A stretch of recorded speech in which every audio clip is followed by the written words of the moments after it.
সকলকে স্বাগত জানাই এই জ্যোতিষ চ্যানেলে। আজকে আমরা আলোচনা করব নক্ষত্রকি দশা বিচার নিয়ে। যখন কোনো শিশু বা কোনো মানুষ জন্মগ্রহণ করে তখন যে নক্ষত্রে চন্দ্র উদিত হয় সেই অনুযায়ী দশা বিচার হয়। প্রথম দশা আমরা দেখি অনেক জায়গায় লেখা থাকে যে বিংশোত্তরীয় মতে এই দশায় জাতকের জন্ম হয়েছে। এখন এই নক্ষত্র অনুযায়ী এই দশা বিংশোত্তরীয় দশা বিচার আমরা করি।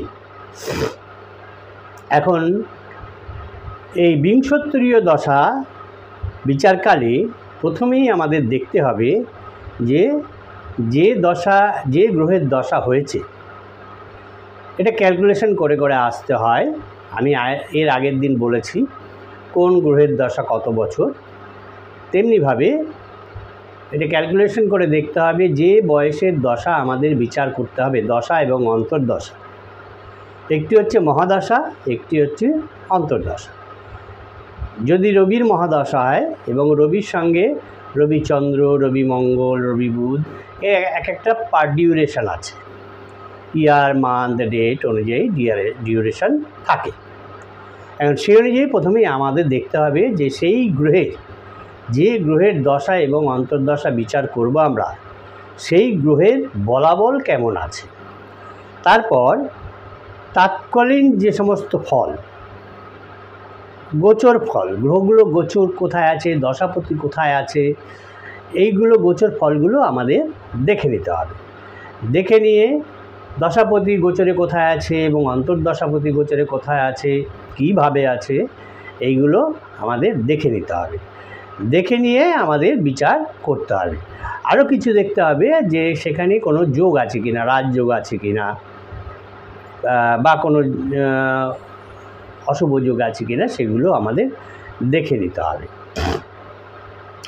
এখন ভাব অনুযায়ী লগ্ন ভাব, তৃতীয় ভাব, কোনোভাবে সেই গ্রহ অবস্থান করছে সেটাও আমাদের দেখে নিতে হবে। দেখে নিয়ে আমাদের বিচার করতে হবে। এই যে দশা ফল বিচার, এই দশা ফল বিচারের উপরে কিন্তু কোনো ফল যাবে না। দশা ফলে যে ফল আসবে সেই ফলই কিন্তু আমাদের লাভ হবে। এখন অনেকেই বলতে পারেন যে আমার তো এই দশায় এই গ্রহ, সেটা তো বিরুদ্ধ গ্রহ, তাহলে কী ফল হবে। এখন সে কথা হচ্ছে যে গ্রহ বিরুদ্ধই হোক আর সপক্ষেই থাকুক, মানবিক যে বিকাশ, সেই বিকাশ কিন্তু কখনোই বন্ধ থাকে না। সাফল্য, নাম, যশ, এইগুলো যে আমরা আকাঙ্ক্ষা করি, এইগুলো সবাই পায় না, সব মানুষের জীবনে আসে না। তবে তাদের যে সমস্ত প্রাপ্য, গ্রহগণ যে সমস্ত প্রাপ্য ফল দিয়ে থাকেন, সেই প্রাপ্য ফল কিন্তু তারা পাবেন, নিশ্চয়ই পাবেন। এবং সেইগুলো তার সুযোগ দেয় কি, জন্মকালে যে সমস্ত গ্রহ সন্নিবেশ ঘটে, সেই সন্নিবেশের ফলে আমরা সেই ফল পেয়ে থাকি। সেই কারণে জ্যোতিষ যে এই যে ইন্ডিকেট করে, যে ফোরকাস্ট করে, এটা কিন্তু অদৃষ্টবাদী কেবল নয়, এর মধ্যে আমরা আমাদের কর্মফলকেও স্বীকার করে নিতে হয়। কর্মফলে যে আমরা ফল লাভ করি সেটাও আমরা স্বীকার করি। এখন এই জ্যোতিষ কী করে, বাধা বিঘ্নের মধ্যে জাতকের যেটা কর্মশক্তি রয়েছে সেটার একটা ইঙ্গিত তারা দেয়, আমরা দিয়ে থাকি। এবং তার যে মূল শক্তি, কোন গ্রহে ফেভারে থাকলে সেই জাতক উন্নতি লাভ করতে পারবে, তার ইন্ডিকেশন আমরা করে থাকি। এখন বিরুদ্ধ গ্রহের জন্য যে সমস্ত প্রায়শ্চিত্ত বিভিন্নভাবে করা হয়, হোম যজ্ঞ ইত্যাদি ইত্যাদি করে আরাধনা করে করা হয়, সেগুলো তো করতে হবে। এছাড়াও কিছু কালার এফেক্টেও হয়, সেইগুলো আমরা বলে থাকি। সেই কালার এফেক্টের কারণ হচ্ছে বিভিন্নভাবে রত্ন ধারণ করা। এই রত্ন ধারণ করেও সেই এফেক্টগুলো লাভ করা যায়, জামা কাপড় পরেও লাভ করা যায়, বিছানার চাদর ইত্যাদি ইত্যাদি করেও কালার এফেক্ট করা যায়। এইভাবে আমরা সেগুলিকে প্রতিকার করতে পারি। যারা চ্যানেলটা নতুন দেখছেন আশা করব তারা সাবস্ক্রাইব করবেন, বেল আইকন পুশ করে দেবেন এবং লাইক কমেন্ট করবেন। যারা শিক্ষার্থী তাদের বলবো এই যে দশা বিচার আমি বলবো সেগুলো তারা যদি নোট করে রাখেন ভবিষ্যতে তাদের শুভ হবে।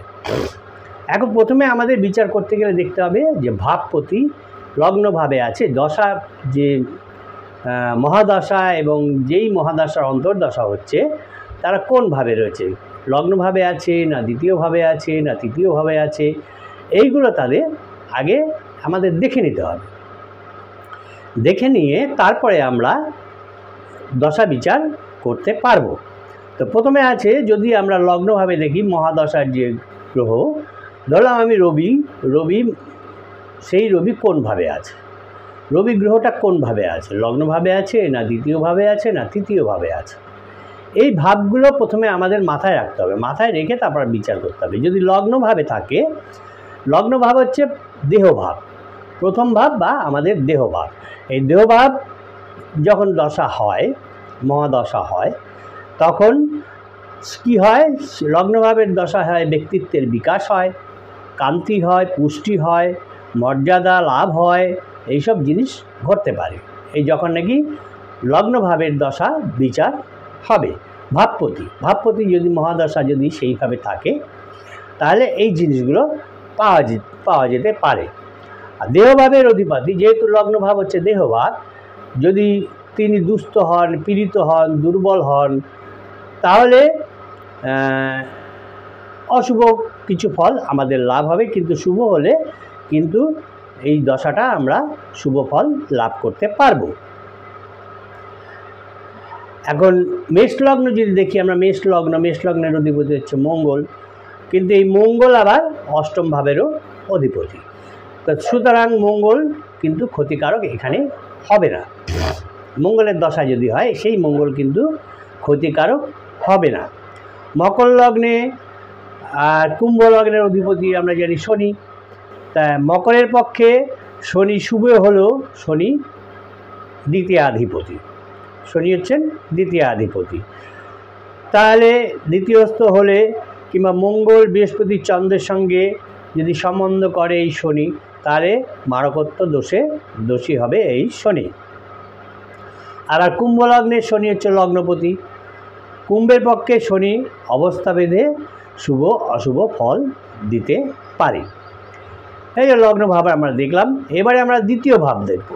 দ্বিতীয় ভাব থেকে আমরা ধন, বাক, কথাবার্তা এগুলো বুঝতে পারি, আশ্রিত জন কীরকম হবে সেগুলো জানতে পারি, ধনভাব আমার ধন লাভ হবে কি না।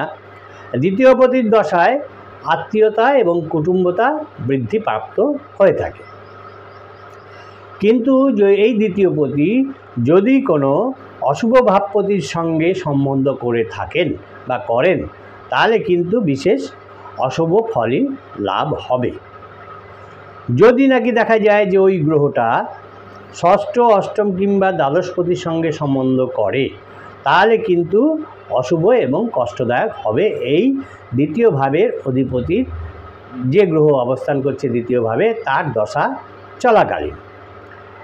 যদি দ্বিতীয় পতি দেখা যায় যে মারক গ্রহ হয়েছে এবং সপ্তমপতির সঙ্গে সম্বন্ধ করেছে, তাহলেও কিন্তু সে মারকত্ব দোষের দোষী হবে। বিষলগ্নের পক্ষে কি, বিষলগ্নের দিকে যদি আমরা দেখি তাহলে দ্বিতীয় এবং পঞ্চমপতি হচ্ছে বুধ। সুতরাং এই যে বুধ পঞ্চমপতি, এই পঞ্চমপতি হওয়ার ফলে কিন্তু বুধ মারকত্ব দোষে দোষী হবে না, তবে এই দশাটা কিন্তু শুভ হবে, এই বুধের দশা শুভ হবে। এইভাবে বৃশ্চিকের পক্ষে বৃহস্পতি দ্বিতীয় এবং পঞ্চমপতি, বৃহস্পতি হচ্ছেন দ্বিতীয় এবং পঞ্চমপতি। সুতরাং এই বৃশ্চিক রাশির যখন নাকি এই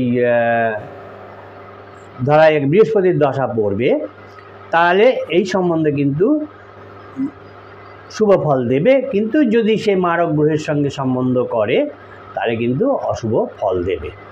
তৃতীয় পতির দশা সাধারণত অশুভপ্রদ হয়ে থাকে। এমনকি তৃতীয় ভাবপতি যেভাবে অবস্থান করে তার দশা অন্তর্দশাকালে সেই ভাবের হানি করে। তৃতীয় পতি যদি দেখা যায় যে লগ্নের ষষ্ঠ, অষ্টম কিংবা দ্বাদশে থাকে, তাহলে তার দশাকালে ভ্রাতা কিংবা ভাতৃতুল্য লোক এদের দ্বারা শত্রুতা হতে পারে, কষ্ট লাভের আশঙ্কা থাকতে পারে।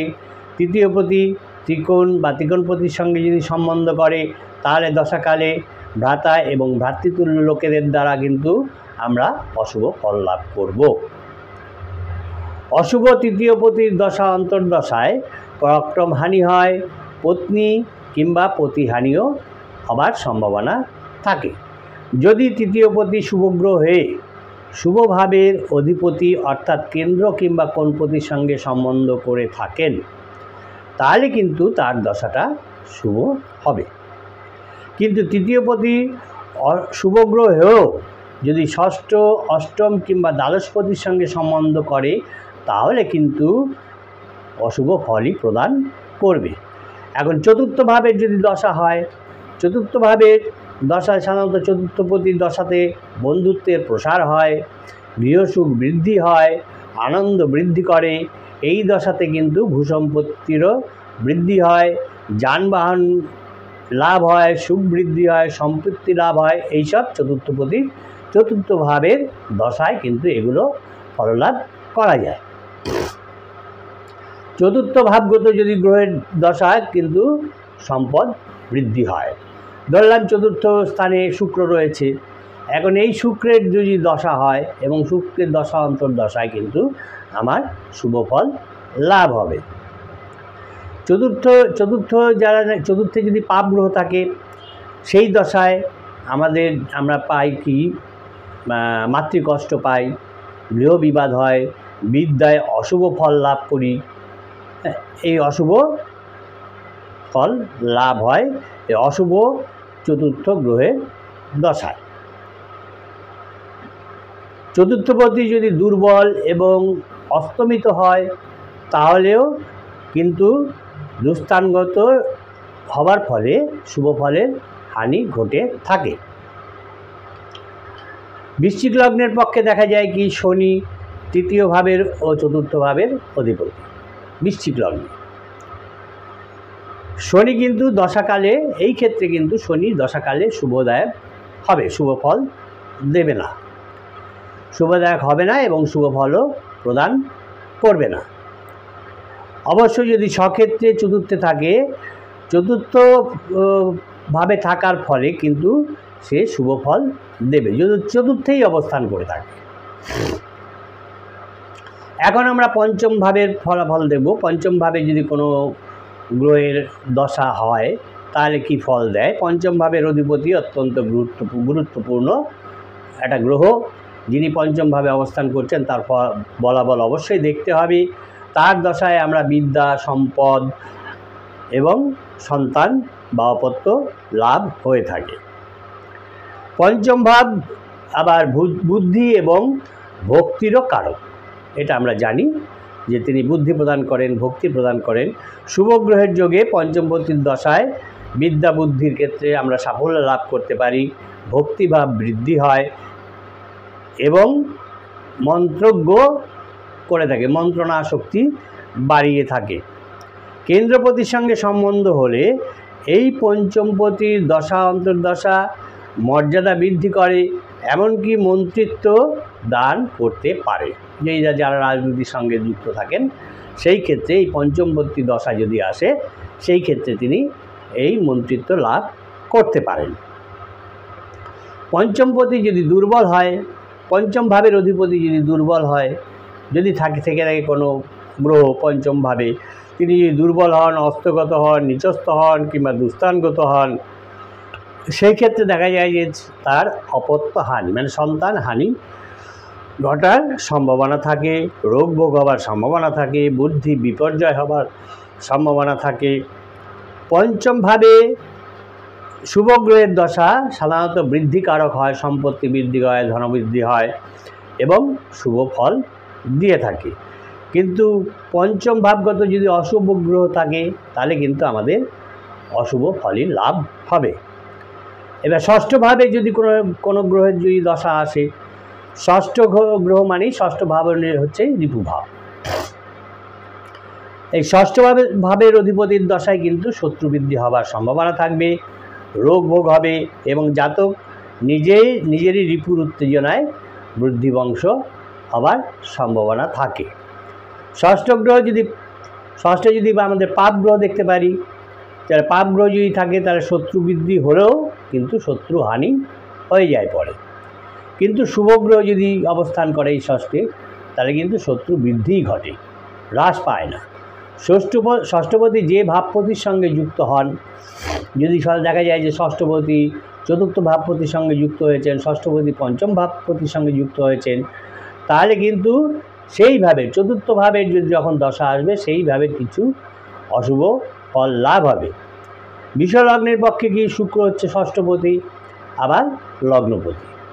এখন বৃশ্চিক লগ্নে মঙ্গল ষষ্ঠপতি এবং লগ্নপতি। এই ক্ষেত্রে শুক্র মঙ্গল কিন্তু দোষযুক্ত হয়ে আছে। এরপরে আমরা দেখব সপ্তম ভাবের যদি কোনো গ্রহের দশা হয়। সপ্তমপতি সাধারণত বিবাহকারক গ্রহ। সপ্তমপতির দশায় বিবাহাদি উৎসব হয়, আনন্দ বৃদ্ধি হয়। সপ্তমপতি গ্রহ বলবান হয়ে যদি চতুর্থে, দশমে, পঞ্চমে কিংবা নবমে থাকে, তাহলে দাম্পত্য সুখ বৃদ্ধি হয় এবং বিবাহাদি উৎসব হয় এবং পারিবারিক শুভফল লাভ হয়। আবার সপ্তম ভাবের কারক কিন্তু আবার বাণিজ্য ভাবেরও কারক। বাণিজ্য আমি করতে পারবো কিনা, ব্যবসা হবে কিনা, সেটাও কিন্তু এই সপ্তম ভাব থেকেই বোঝা যায়। সুতরাং ওই সঙ্গে যদি আমাদের দেখি যে আমাদের জন্ম ছকে বুধ শুভভাবে অবস্থান করছে, তাহলে কিন্তু আমাদের ব্যবসা বাণিজ্যে উন্নতি সহায়ক হবে। কিন্তু আমাদের মনে রাখতে হবে যে সপ্তমপতি গ্রহ কিন্তু পাপ এবং মারক। সুতরাং সপ্তমপতি যদি দুর্বল হয়, দুস্থানগত হয় কিংবা তৃতীয়, ষষ্ঠম, অষ্টমপতির সঙ্গে যদি সম্বন্ধ করে থাকে, তাহলে কিন্তু এই সপ্তমপতি খুবই অশুভ ফল দিয়ে থাকে। দ্বিতীয় পতির সঙ্গে যদি এই সপ্তমপতি কোনো সম্বন্ধ থাকে, তাহলে কিন্তু সেটা মারক হয়ে থাকে, সেই গ্রহ মারক গ্রহ হয়ে থাকে। দুর্বল এবং অশুভ সপ্তমপতি আমাদের কি প্রদান করে, কি ফল দেয়? শোকতাপ দেয়, কলহ করায়, মামলা মোকদ্দমায় জড়ায়। এইগুলো ঘটনাগুলো এই দুর্বল সপ্তম ভাবের অধিপতি গ্রহের দশায় ঘটাবার সম্ভাবনা থাকে। সপ্তমপতি শুভই হোক আর অশুভই হোক, কর্ম, ভাগ্য এবং লগ্ন ভাবের অধিপতি যদি বলবান না থাকেন, তাহলে এই সপ্তমপতির দশা, এই সপ্তম ভাবের সপ্তমপতির দশা কিন্তু অশুভ ফল প্রদান করতে পারে। এখন আমরা দেখব অষ্টম ভাব। অষ্টম ভাবে কোন গ্রহ রয়েছে সেটা আমাদের দেখে নিতে হবে। অষ্টম ভাব কিন্তু কেবল মৃত্যু স্থান বা নিধন ভাবের স্থানই নয়। এই ভাব যদি শুভ হয় তাহলে কিন্তু আয়ু বৃদ্ধি হয়, ধর্ম বৃদ্ধি হয়, পরলৌকিক তত্ত্বাদি সম্বন্ধে উপলব্ধি ঘটাতে পারে। অষ্টম ভাবস্থ শুভ গ্রহের দশা কী করে?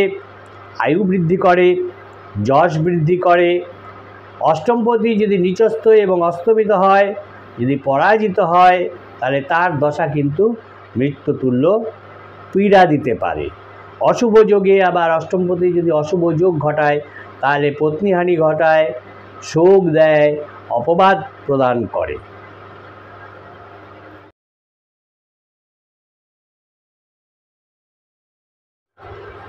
এবারে আমরা দেখব নবম ভাবপতি যদি দশা হয়। যারা চ্যানেলটা নতুন দেখছেন, আশা করি তারা সাবস্ক্রাইব করবেন, বেল আইকন পুশ করে দেবেন এবং লাইক কমেন্ট করবেন।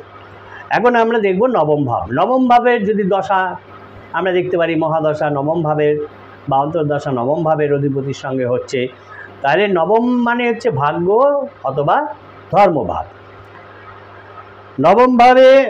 নবম ভাবটা এই মহর্ষি পরাশর দারুণ প্রশংসা করেছেন এই নবম ভাবকে নিয়ে।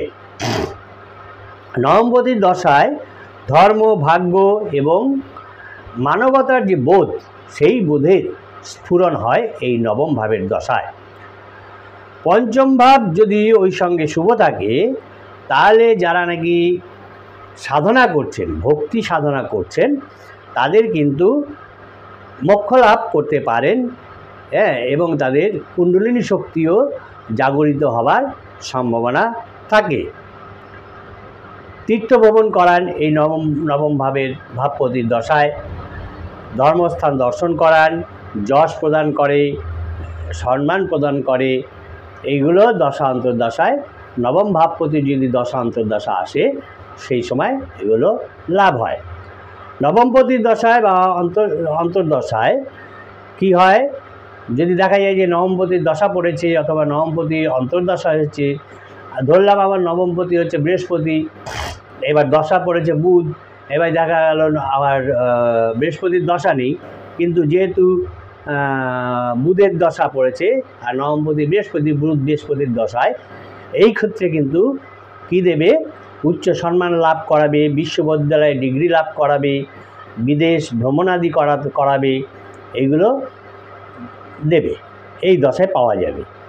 নবম ভাবের অধিপতি যদি গ্রহ নিচস্থ হয়, বলহীন হয় কিংবা দুস্থানগত হয়, তাহলে অশান্তি অথবা ভাগ্য বিপর্যয় ঘটার সম্ভাবনা থাকে। পাপগ্রহ বিরুদ্ধ হয়ে যদি নবমে থাকে, তার দশা অন্তর্দশায় কিন্তু ভাগ্য বিড়ম্বনা ঘটার সম্ভাবনা থাকে। এবারে আমরা দেখব দশম ভাব। দশম ভাব মানে হচ্ছে কর্মভাব। দশম ভাব কেন্দ্র হিসাবে শ্রেষ্ঠ এবং প্রচণ্ড গুরুত্বপূর্ণ। সুতরাং দশম ভাব যেহেতু কর্মস্থান, এবং নবম এবং কর্মপতির মধ্যে, নবম ভাবপতি এবং কর্মভাবপতির মধ্যে সম্বন্ধযোগ যদি হয়, তাহলে কিন্তু একটা বিশিষ্ট রাজযোগ হয়ে থাকে। যোগ সম্বন্ধে যদি আবদ্ধ হয় এই দশমপতি দশা, যদি কেন্দ্র এবং কোণপতির দশা সম্বন্ধ হয়, তাহলে কী হয়, সম্মান বৃদ্ধি হয়, ভাগ্য বৃদ্ধি হয়, উচ্চ পদ লাভ হয়, অবস্থা বিশেষে রাষ্ট্রক্ষেত্রে প্রাধান্য পেয়ে থাকে, অর্থাৎ কোনো একটা উঁচু পোস্ট লাভ করে থাকে, এমনকি মুখ্যমন্ত্রিত্ব পদ লাভ হতে পারে, এরকম সম্ভাবনা থাকে। এই বিভিন্ন রকমের সুফল পেয়ে থাকি আমরা, যদি নাকি এই কেন্দ্র এবং কোণপতির সঙ্গে দশমভাবে আবদ্ধ হয়ে থাকে। দশমে যে গ্রহই থাকুক না কেন, নিজেদের কারকতা অনুসারে তারা কিন্তু শুভাশুভ ফল প্রদান করে, কিন্তু কর্মপতি দশমে শুভই হোক আর অশুভ গ্রহই হোক, সে কিন্তু সর্বদা শুভ ফলই প্রদান করবে। যদি দশম ভাবের অধিপতি দুস্থানগত বা পাপ পীড়িত হয়, অথবা দুস্থানপতির সঙ্গে তার সম্বন্ধ হয়, তাহলে সেই দশা অন্তর্দশায় কর্মহানি ঘটার সম্ভাবনা থাকবে, নিগ্রহিত হবার সম্ভাবনা থাকবে, রাজদণ্ড বা রাজপীড়া হবার সম্ভাবনা থাকবে, পিতার মৃত্যু সংকট হবার সম্ভাবনা থাকবে। দশমে শুভগ্রহের প্রভাবে শুভকর্মে বা সৎকর্মে খ্যাতি লাভ করতে পারে, তার সম্ভাবনা থাকে।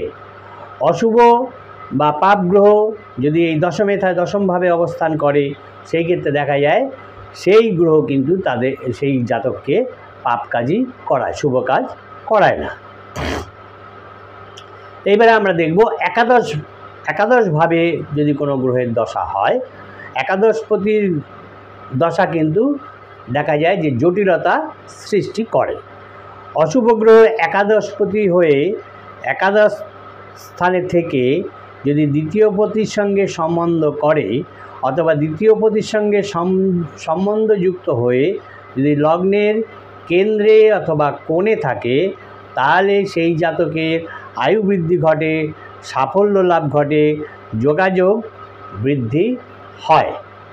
কোনো শুভগ্রহ কেন্দ্রপতি অথচ একাদশপতি হলে তার দশায় শুভাশুভ মিশ্র ফল লাভ হবে। একাদশপতি যদি ষষ্ঠ, অষ্টম কিংবা দ্বাদশ ভাবগত হয়ে নিচস্থ, অস্তগত কিংবা দুর্বল হয়, তার দশা অন্তর্দশা নানাভাবে অশুভ হবে। এতে দেখা যায় যে সে সন্তান কষ্ট লাভ করে, পত্নী কষ্ট লাভ করে, অগ্রজ, জামাতা এবং পুত্রবধূ এদের দ্বারা অশান্তি লাভ করে, পত্নীর গর্ভস্থ সন্তানও নষ্ট হয়ে যায়, এই সমস্ত অশুভ ফল লাভ করে যদি একাদশপতি দেখা যায় যে ষষ্ঠ, অষ্টম কিংবা দ্বাদশগত হয়ে নিচস্থ, অস্তগত বা দুর্বল হয়। আয়ভাবে যদি শুভ গ্রহ থাকে, যদি শুভ হয়ে থাকে, তাহলে সেই জাতক সৎ উপায়ে অর্থ উপার্জন করতে পারে। যে গ্রহই একাদশে অবস্থান করুক না কেন, তার কারকতা অনুযায়ী সেই জাতকের আয়ের আভাসটা পাওয়া যায় যে সে সারা জীবন কীভাবে আয় করবে। এরপরে আমরা আসবো দ্বাদশ ভাব নিয়ে। দ্বাদশ ভাবের যদি কোনো গ্রহের দশা, অন্তর্দশা আসে, দ্বাদশ স্থান মানেই হচ্ছে ব্যয় স্থান। এখন দ্বাদশপতি হিসাবে এই ভাবের অধিপতি গ্রহ কিন্তু অন্য ভাবপতির উপর নির্ভরশীল হয়ে থাকে। দ্বাদশপতি কোনো শুভ গ্রহের সঙ্গে যদি সম্বন্ধ করে এবং তাহলে শুভ ফল, এবং অশুভ গ্রহের সঙ্গে সম্বন্ধ করলে অশুভ ফল লাভ করবে। দ্বাদশপতি শুভ গ্রহ হয়ে যদি দ্বাদশে থাকে, তাহলে সেই গ্রহের দশায় সেই জাতক নানা রকম সৎকর্মে অর্থ ব্যয় করবে। এর ফলে এই দশা কিন্তু জাতককে নানা বিপদ থেকে মুক্ত করে, নানা বিপদের হাত থেকে সে পরিত্রাণ পায়। এমনকি এই দশা, এই দ্বাদশপতির দশা জাতককে ঋণ মুক্ত করে এবং কারাবাস যোগ থেকে পর্যন্ত মুক্তি প্রদান করতে পারে। দ্বাদশের অধিপতি গ্রহ যদি নিচস্থ হয়, অস্তমিত হয় কিংবা অশুভ ভাবপতির সঙ্গে সম্বন্ধ করলে দেখা যায় সেই সময় নানা রকম অর্থহানি ঘটে, মামলা মোকদ্দমায় ক্ষতি ঘটে, সন্তানহানি ঘটে এবং ঋণ করতে হয় তাকে। দ্বাদশপতি অশুভ গ্রহ হলো দ্বাদশে যদি থাকে, যদি অশুভ গ্রহ দ্বাদশে থাকে, তাহলে কিন্তু সে শুভ ফল লাভ করে। দ্বাদশপতি সপ্তমে থাকলে পত্নী ভাবের ক্ষতি করে এবং জাতকের দ্বিতীয়বার বিবাহ হবার সম্ভাবনা থাকে। যদি দ্বাদশের অধিপতি সপ্তমে থাকে, যেসব জাতকের দ্বাদশপতি দেখা যায় সপ্তমে আছে, তাদের অবশ্যই দ্বিতীয়বার দ্বার পরিগ্রহ করতে হয়, দ্বিতীয়বার বিয়ে করতে হয়। মূলত কোনো গ্রহ শুভ ভাবপতি হয়ে জাতকের কর্ম এবং ভাগ্যের উপরে বিশেষ প্রভাব বিস্তার করলে অশুভ গ্রহের অশুভ দশার মধ্যে অনেক সময় দেখা যায় কি না, গোচরে কিংবা অন্তর্দশা অথবা প্রত্যন্তর দশায় আশ্চর্যজনকভাবে শুভ ফল লাভ হয়ে থাকে। এখন এই বিংশোত্তরীয় দশা অনুযায়ী যদি দেখা যায় যে কোনো জাতকের রবির মহাদশা এবং অন্য কোনো গ্রহের অন্তর্দশা হয়েছে, বা রবির দশা এবং রবির অন্তর্দশা, এই নাক্ষত্রিক দশা হচ্ছে, সেই ক্ষেত্রে কী ফল লাভ হবে? রবির মহাদশায় কী ফল লাভ হতে পারে? রবি গ্রহের মহাদশা হচ্ছে আমরা জানি 6 বছর। এখন যদি নাকি কোনো জাতকের কৃত্তিকা, উত্তর ফাল্গুনী কিংবা উত্তরাষাঢ়া নক্ষত্রে জন্ম হয়, তাহলে এই প্রথমেই শুরু হয় কি রবির দশা। এই রবির দশা শুরু হয় এবং অন্য সময় দেখা যায় যে যদি নাকি রবির দশা শুরু না হয়, পর্যায়ক্রমে এই রবির দশা আসার সম্ভাবনা থেকে যায়। রবি শুভ দশায় কি হয়? যদি শুভ রবির দশা হয়, তাহলে জ্ঞান, যশ এগুলো বৃদ্ধিপ্রাপ্ত হয়, কীর্তি বৃদ্ধিপ্রাপ্ত হয়, সন্তান লাভ হয়, সন্তান সে পায়। কিন্তু অশুভ রবির মহাদশা কি করে? ব্যাধি প্রদান করে, রাজরোষ প্রদান করে, অগ্নিভয় ঘটায়, এই সমস্ত নানা প্রকার অনিষ্ট সে ঘটাতে পারে। এখন যদি সেই রবি যদি মূল ত্রিকোণে থাকে, কোনোভাবে মূল ত্রিকোণে থাকে, স্বক্ষেত্রে থাকে, তুঙ্গক্ষেত্রে থাকে, সুতুঙ্গীভাবে অবস্থান করে, অথবা কেন্দ্র বা কোন স্থানে লাভ করে, লাভস্থান মানে একাদশ স্থান, সেখানে যদি সে অবস্থান করে এবং যদি দেখা যায় সে ভাগ্যপতি অথবা কর্মপতি যুক্ত হয়ে আছে, অথবা বর্গবলে বলীয়ান হয়ে আছে, সেই রবির দশা কিন্তু মহাসখ্য লাভ ঘটায়, ধনলাভ ঘটায়, রাজসম্মান দেয় এবং যানবাহনাদি লাভ হয় সেই দশাতে। এই রকম শুভ রবি পঞ্চমাধিপতির সঙ্গে যদি সম্বন্ধে আবদ্ধ হয়, পঞ্চমপতির সঙ্গে যদি সম্বন্ধে আবদ্ধ হয়, তাহলে দেখা যায় যে তার পুত্রলাভ ঘটে। ধনপতির সঙ্গে যদি সম্বন্ধ করে তাহলে ঐশ্বর্য সেই জাতকের বৃদ্ধি লাভ হয়। চতুর্থপতির সঙ্গে সম্বন্ধ করলে যানবাহন লাভ হয়, গৃহাদি লাভ হয়।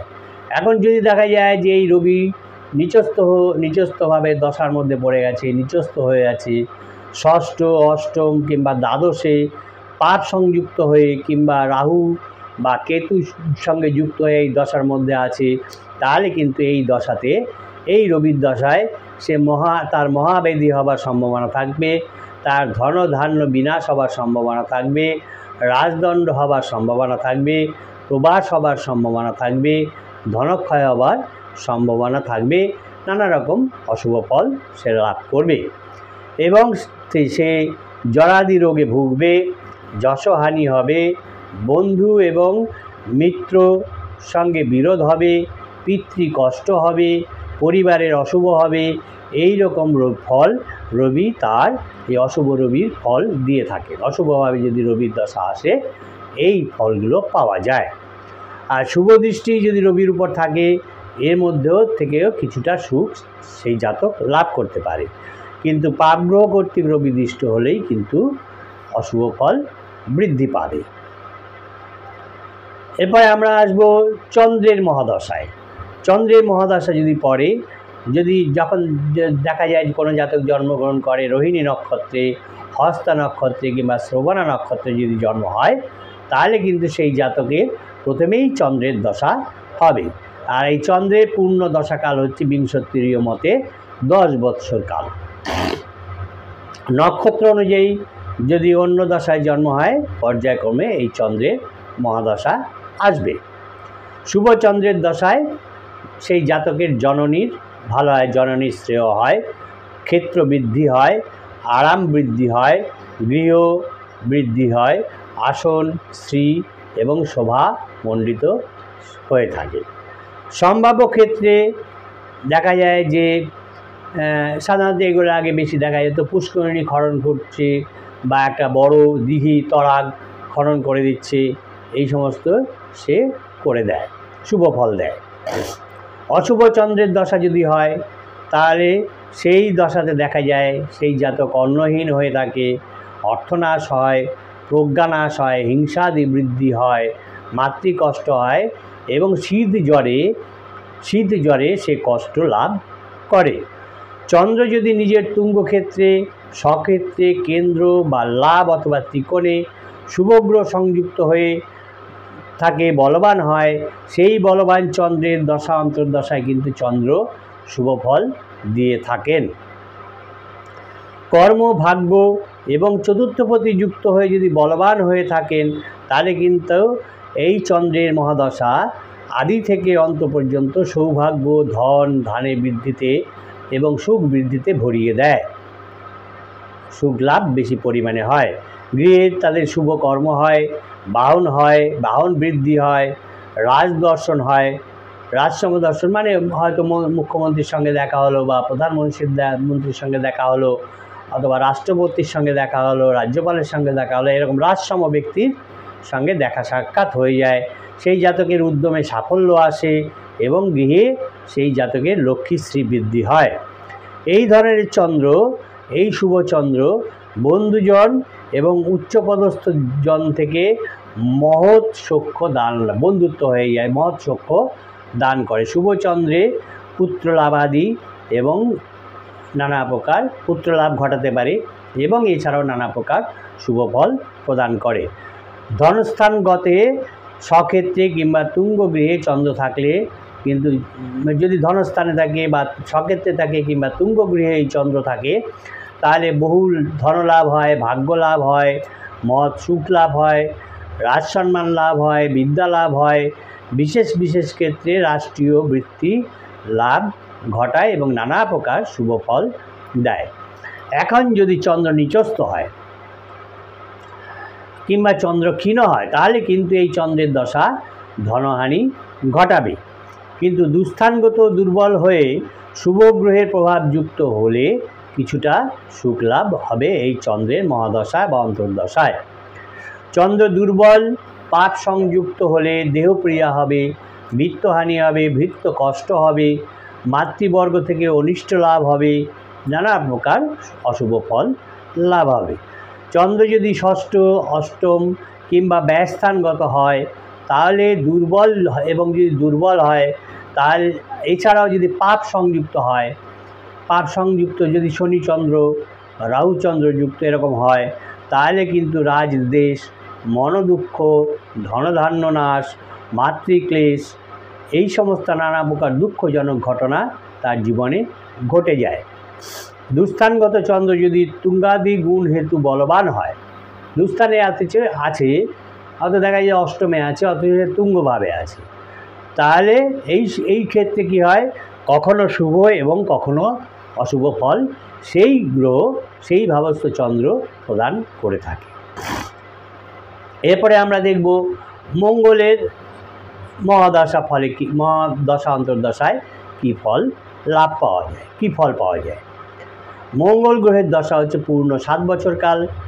যদি কোনো জাতকের মৃগশিরা, চিত্রা কিংবা ধনিষ্ঠা নক্ষত্রে জন্মগ্রহণ করে থাকে, যেসব জাতক জন্মগ্রহণ করে তাহলে কিন্তু প্রথমেই সে মঙ্গলের দশা ভোগ করবে। সেই জন্য লেখা থাকবে বিংশোত্তরীয় মতে মঙ্গলের দশায় জন্ম, এরকম লেখা থাকবে। এবং এই নক্ষত্র অনুযায়ী যদি অন্য নক্ষত্রে সে জন্মগ্রহণ করে সেই অনুযায়ী তার দশা হয়, কিন্তু পর্যায়ক্রমে দেখা যায় এই মঙ্গলের দশায় সে পড়বে এবং সেই অনুযায়ী সে ফললাভ করবে। মঙ্গল সাধারণত পরাক্রমের কারক, যোদ্ধা, সেনাপতি। আবার এই মঙ্গল ভাতৃকারক গ্রহ। মঙ্গল কী করে, রাজ সম্মান দেয়, উচ্চ পদ দেয়, নেতৃত্ব দেয়, ভ্রাতা লাভ করায়, পত্নী লাভ করায় এবং পুত্রেরও শুভ করে থাকে। শুভ মঙ্গলের দশায় কিন্তু নানা রকম আমরা এই সমস্ত ধরনের নানা রকম শুভ ফল লাভ করে থাকি এবং ভূসম্পত্তি ও গৃহ লাভ আমাদের হয়ে থাকে। মঙ্গল যদি দেখা যায় যে দুস্থ, নিচস্থ, পাপযুক্ত, পাপদৃষ্ট হয়ে আছে তাহলে কিন্তু এই যে উপরে আমরা দেখলাম যে রাজসম্মান, উচ্চপদ, নেতৃত্ব, ভাতা, পত্নী, পুত্রের শুভত্ব এইসব ফলগুলো দেবে না, উপরন্তু সে অনিষ্ট সাধন করবে যদি নাকি নিচস্থ, দুস্থ হয়ে থাকে, পাপযুক্ত হয়ে থাকে মঙ্গল।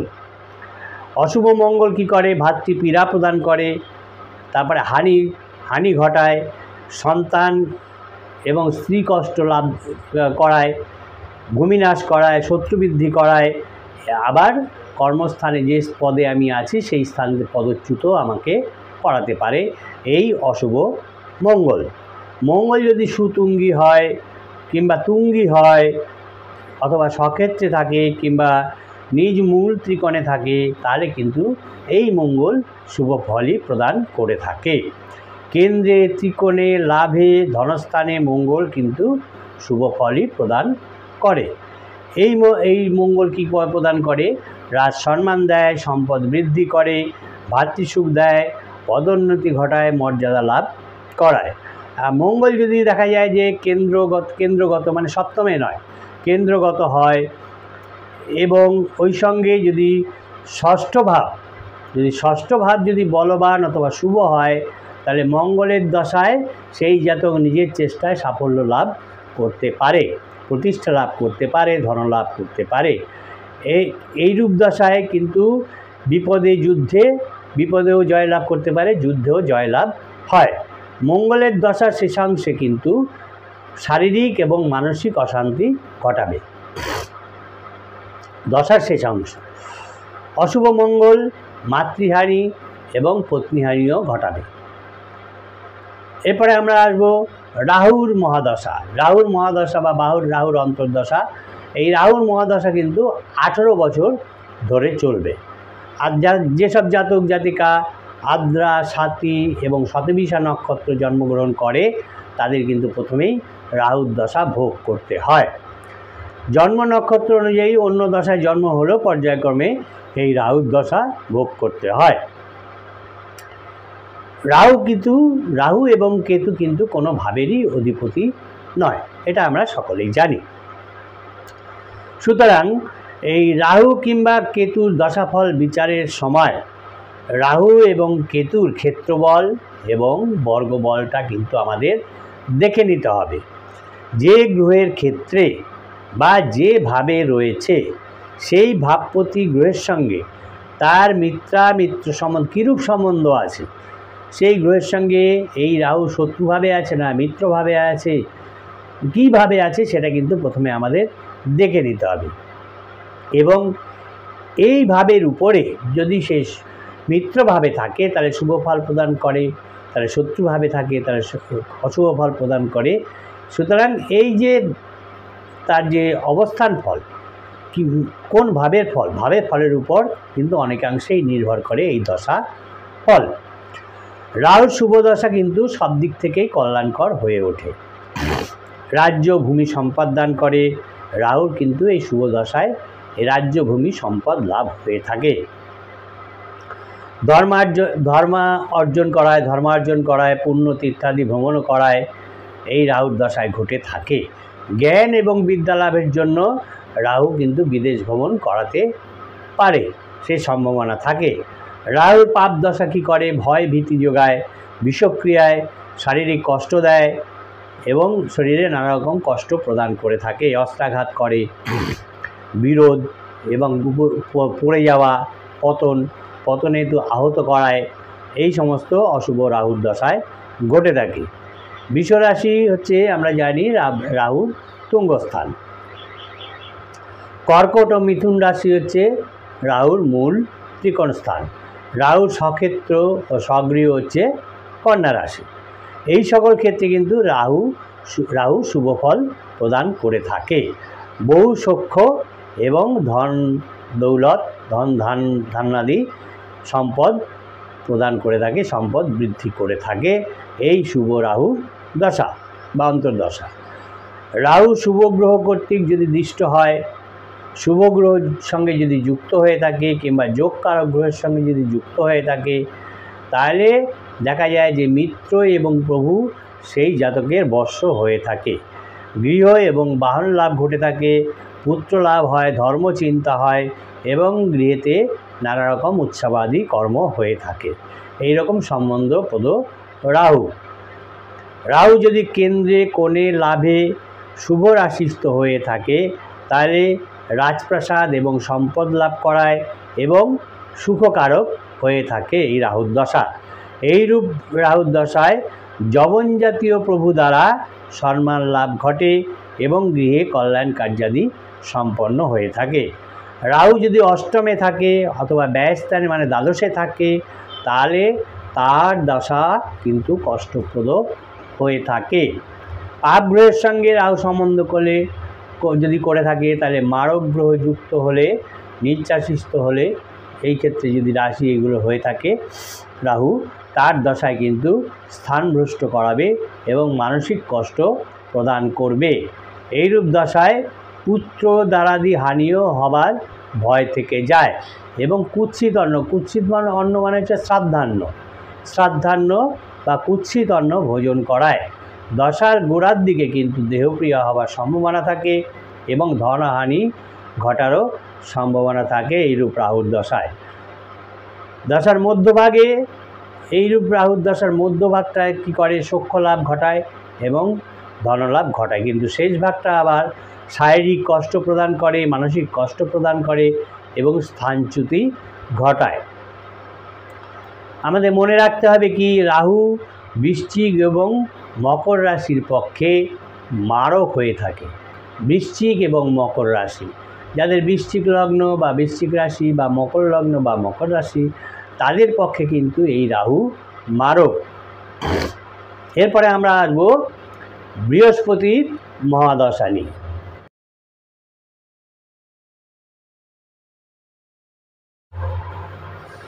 যারা চ্যানেলটা নতুন দেখছেন আশা করি তারা সাবস্ক্রাইব করবেন, বেল আইকন পুশ করে দেবেন এবং লাইক কমেন্ট করবেন। এরপরে আমরা দেখব বৃহস্পতির মহাদশা। যদি কোনো জাতকের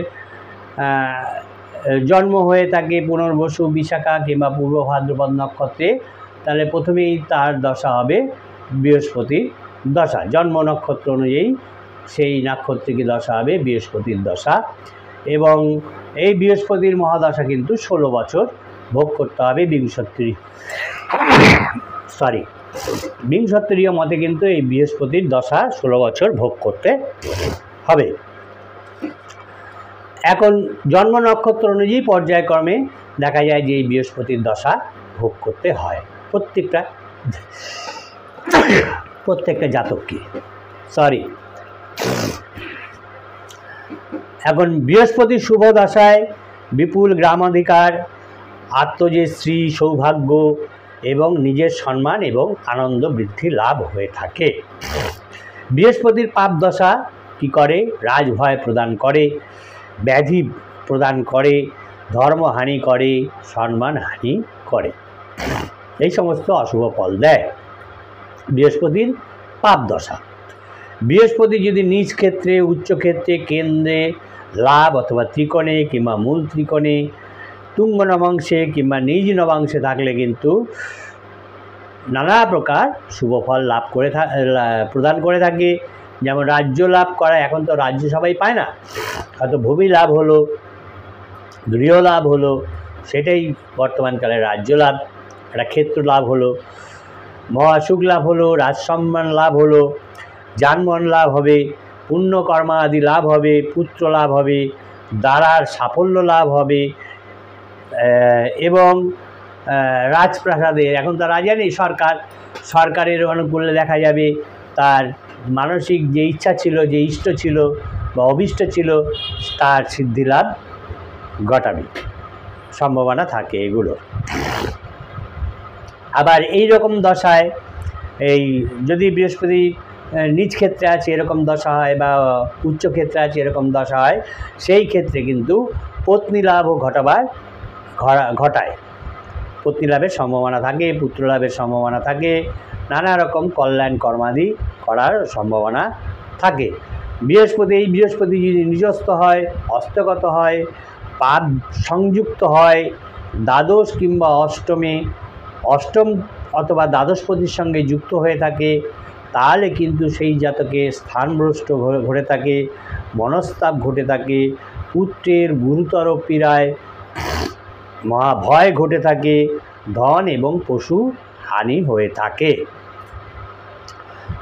এই দশার আদিতে কষ্ট ভোগ করতে হবে, এবং অন্তভাগে সুখ লাভ হবে, রাজসম্মান লাভ হয়ে থাকে। যদি নাকি নিচস্থ, হস্তগত, দ্বাদশ কিংবা অষ্টম অথবা দ্বাদশ প্রতিযুক্ত হয়ে দশা লাভ হয়ে থাকে, তাহলে এই সব ফল লাভ হবে।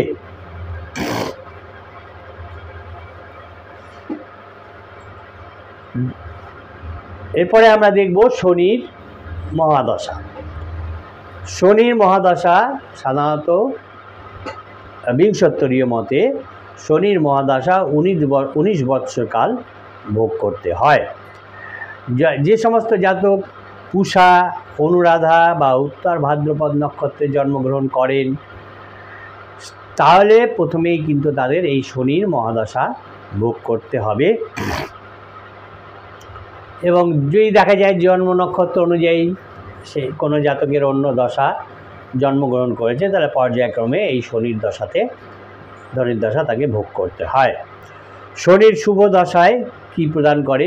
বিভব প্রদান করে, প্রজ্ঞা প্রদান করে, পুণ্য কার্যাদি করবার সম্ভাবনা ঘটায় এবং পুণ্য কার্যাদি করায়, পরার্থে দান করে, পরের জন্য সে দান করতে পারে, ক্ষেত্র, গ্রাম এবং পুর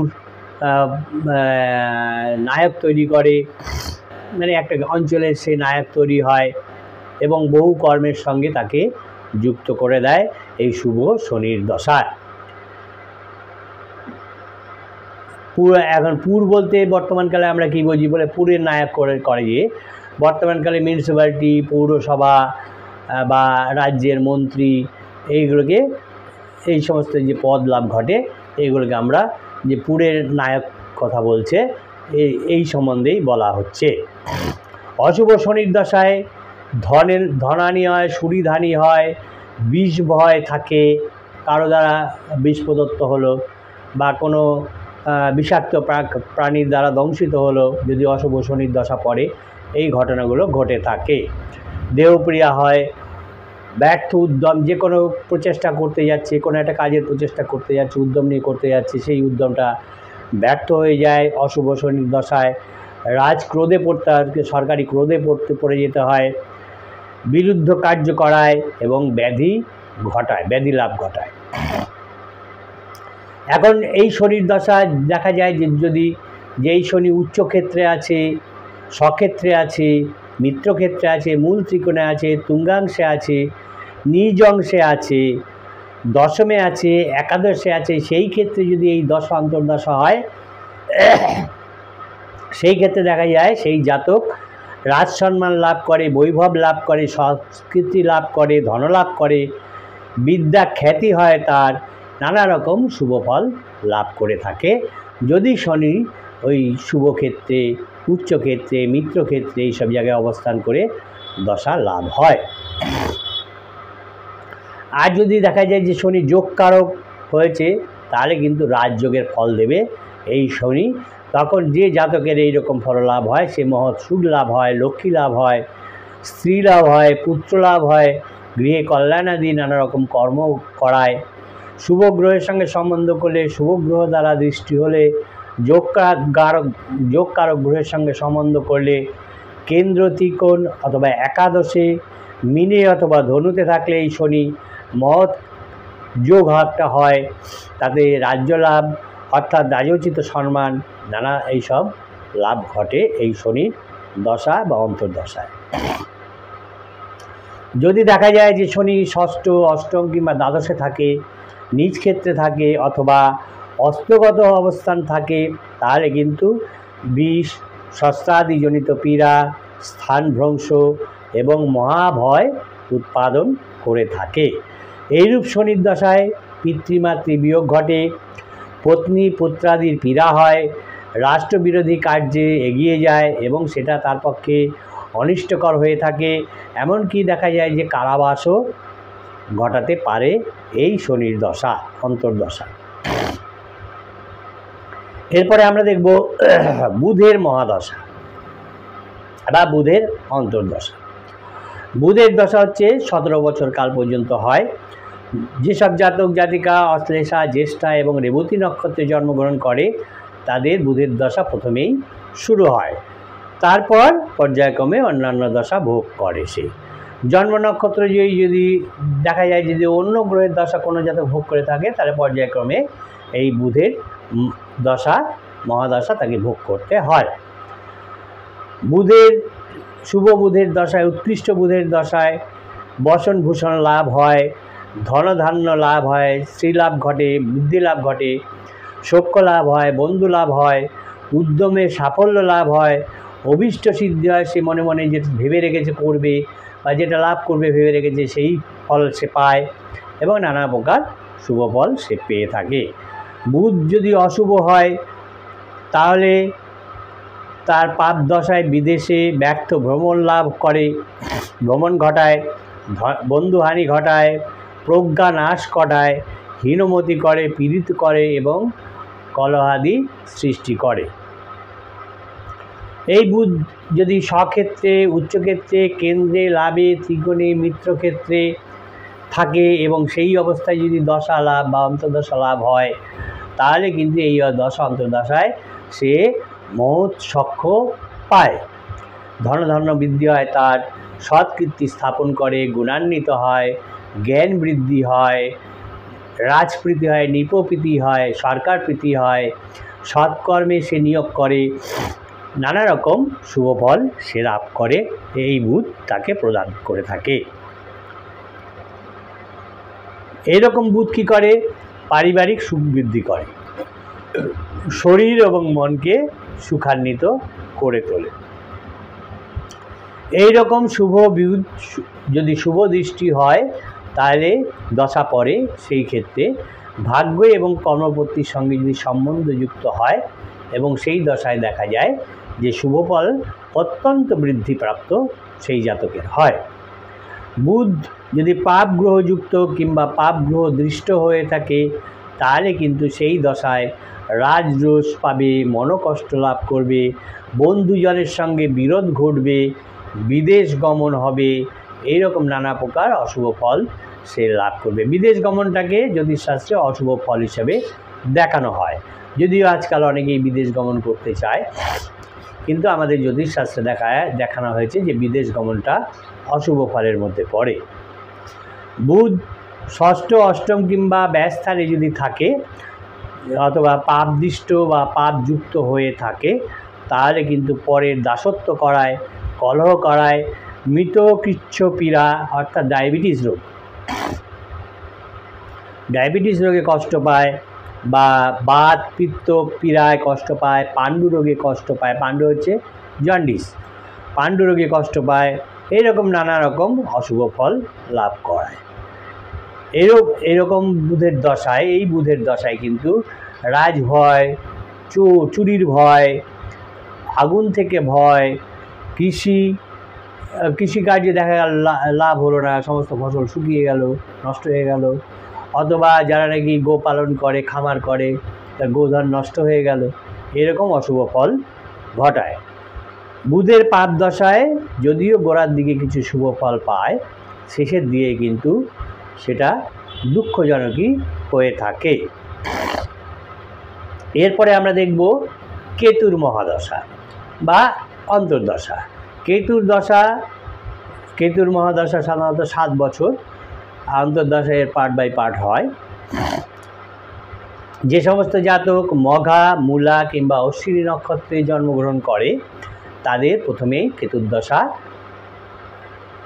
ভোগ করতে হয়। মঘা, মূলা অথবা অশ্বিনী নক্ষত্রে যারা জন্মগ্রহণ করে, পর্যায়ক্রমে অন্যান্য দশা ভোগ করতে হয়। আর যাদের জন্ম নক্ষত্র এই মঘা, মূলা কিংবা অশ্বিনী নয়, অন্য কোনো নক্ষত্রে জন্মগ্রহণ করে, পর্যায়ক্রমে তাদেরকে এই কেতুর মহাদশা, অন্তর্দশা ভোগ করতে হয়। এখন আমাদের এটা কিন্তু মনে রাখতে হবে অবশ্যই যে কেতুর কিন্তু কোনো দৃষ্টি নেই, কেতু কাউকে দৃষ্টি প্রদান করতে পারে না। বৃশ্চিক রাশি হচ্ছে কেতুর তুঙ্গস্থান বা উচ্চস্থান। কেতুর মূল ত্রিকোণ হচ্ছে ধনু, কেতুর সক্ষেত্র হচ্ছে মীন। উৎকৃষ্ট কেতুর দশায়, শুভ কেতুর দশায় বিজয় হয়ে থাকে, নানা কর্মে অর্থ লাভ হয়ে থাকে, এবং মেলেচ্ছ মানে স্বজাতি নয় এরকম লোককেই মেলেচ্ছ বলা হয়। মেলেচ্ছর সাহায্যে ভাগ্য বৃদ্ধি ঘটে, শত্রুহানি ঘটে, এগুলো লাভ হয়। কেতুর পাপ দশা যেগুলো হয়, যে কেতুর পাপ দশা যদি হয় তাহলে সাফল্য লাভ হয় না, প্রচণ্ড কষ্ট ভোগ করতে হয়, শূল রোগে কষ্ট পায়, অস্থি রোগে কষ্ট পায়, জ্বর, কম্প দিয়ে জ্বর আসে, কম্প জ্বর হয়, আর পুণ্যকর্ম সে ভালো কাজ সে করতে চায় না, খারাপ কাজই করতে চায়, ভালো কাজকে বাস থেকে সে বিমুখ হয়ে থাকে। কেন্দ্রে, লাভে, ত্রিকোণে অথবা শুভ রাশিগত এবং শুভ গ্রহের দৃষ্টি যদি কেতুর উপর থাকে, অথবা কেতু যদি উচ্চক্ষেত্রে অথবা শুভ বর্গে বলিয়ান হয়ে কেতু থাকে, তাহলে সেই ক্ষেত্রে সেই দশায় রাজপ্রীতি ঘটায়, মানসিক সুখ প্রদান করে, দেশ গ্রাম প্রভৃতির আধিপত্য করায়, যানবাহন লাভ ঘটায়, পুত্র লাভ ঘটায় শুভ কেতুর দশায়। এইরূপ দশায় যদি না এইরকম ধরনের দশা হয় যে কেন্দ্রে লাভ, ত্রিকোণে আছে কেতু, সেই ক্ষেত্রে এরকম দশা যদি পড়ে, সেই ক্ষেত্রে বিদেশ গমনকালে সেই জাতকের সুখ লাভ ঘটে থাকে। তৃতীয়, ষষ্ঠ, একাদশত ভাবস্থ কেতুরও দশা শুভ ফল লাভ ঘটায়, এরকম লাভ হয়। শুভ রাশি অর্থ হচ্ছে শুভ গ্রহের রাশি, অর্থাৎ বৃষ, মিথুন, কর্কট, কন্যা, তুলা, ধনু এবং মীন, এগুলো হচ্ছে শুভ রাশি। যদি কেতু যদি এইসব স্থানে থাকে, এই স্থানে থেকে দশা হয়, তাহলে শুভ ফল হয় জন্মকালীনভাবে। মিত্রাংশে বা মিত্র নবাংশে কেতু গোড়ার দিকে রাজযোগে, মিত্র নবাংশে যদি থাকে, বা মিত্রের ঘরে থাকে, তাহলে প্রথম দিকে দেখা যায় যে রাজযোগের ফল দেয়, কিন্তু এই কেতুর দশার মধ্যভাগটা কিন্তু খুব কষ্টকর অবস্থা তৈরি করে। দ্বিতীয়, অষ্টম কিংবা দ্বাদশে কেতুর দশা অযথা ভ্রমণ তৈরি করে, হৃদরোগে তৈরি করতে পারে, মানহানি করায়, অর্থব্যয় করায় এবং পতি বা পত্নীর পীড়া ঘটায়, বন্ধন ভয় থাকে এবং স্থান ভ্রষ্ট করতে পারে এই কেতুর দশা দ্বিতীয়, অষ্টম কিংবা দ্বাদশস্থ কেতুর দশায়। এরপরে আমরা দেখব শুক্রের মহাদশায়। শুক্রের মহাদশা সাধারণত 20 বৎসর। পূর্ব ফল্গুনী, পূর্বাষাঢ়া কিংবা ভরণী নক্ষত্রে যারা জন্মগ্রহণ করেন তাদের প্রথমেই লেখা থাকে বিংশোত্তরীয় মতে শুক্রের মহাদশায় জন্ম। এখন যদি তারা এইসব নক্ষত্রে জন্মগ্রহণ না করে অন্য নক্ষত্রে জন্মগ্রহণ করেন, তাহলে পর্যায়ক্রমে এই শুক্রের মহাদশা তাদেরকে ভোগ করতে হয়। শুক্রের দশায় সুখ প্রদান করে, সৌভাগ্য প্রদান করে, শ্রী প্রদান করে, ঐশ্বর্য প্রদান করে, ধনবৃদ্ধি লাভ ঘটায়, ধর্মবৃদ্ধি লাভ ঘটায় এবং রত্নাদি ভূষণে ভূষিত করে, অলঙ্কৃত করে, গীত উৎসবে দিতে আনন্দিত করে, এই যদি শুভ শুক্র গ্রহের দশা হয়। শুক্রের পাপ দশায় পুত্র কলত্র সেই সবের হানি ঘটায়, নানা রকম অশান্তি ঘটায়, অর্থ হানি ঘটায়, পারিবারিক পীড়া ঘটায় এবং স্ত্রীলোকজনিত অশান্তি প্রদান করে, এই অশান্তি ভোগ করতে হয়। শুক্র যদি তুঙ্গি হয়, স্বক্ষেত্রে থাকে, স্ববর্গগত হয়, কেন্দ্র ত্রিকোণ কিংবা একাদশে থাকে, যদি পাপ গ্রহ দ্বারা যুক্ত না হয়, তাহলে বিশিষ্ট সম্মান এবং রাজতুল্য আধিপত্য লাভ সে করতে পারে। এই রকম দশাতে দেখা যায় যে সেই জাতকের গৃহে লক্ষ্মী সম্পন্ন হয়ে থাকে, অর্থাৎ প্রচণ্ড একটা সম্পদপূর্ণ অবস্থায় সে থাকে এবং উৎসবমুখর অবস্থায় সে থাকে।